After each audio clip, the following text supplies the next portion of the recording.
الرجيم بسم الله الرحمن الرحيم والفجر وليال العشر والشفع والوتر والليل إذا يسر هل في ذلك قسم لذي هجر ألم تر كيف فعل ربك بعاد إرم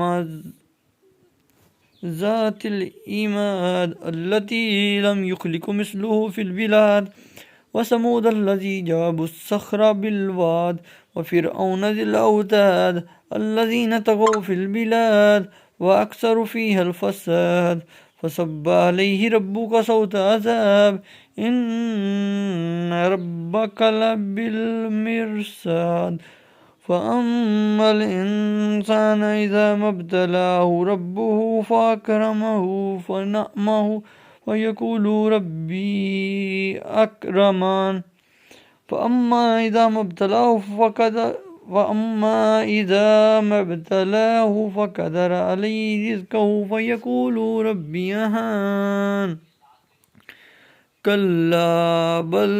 لا تكرمون اليتيم ولا تؤذون على طعام المسكين وتكون التراث أكلا لما وتحبون المال حبا جما كلا إذا دكت الأرض دكا دكا وجاء ربك ملك صفا صفا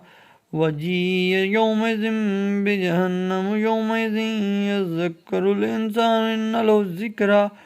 يقول يا ليتني قدمت لحياتي فيومئذ لا يعذب عذابه ولا يسيقه وثاق أحد يا أيها الناس مطمئنة ارجعي إلى ربك راضية مرضية فادخلي في عبادي وادخلي جنتي صدق الله العظيم.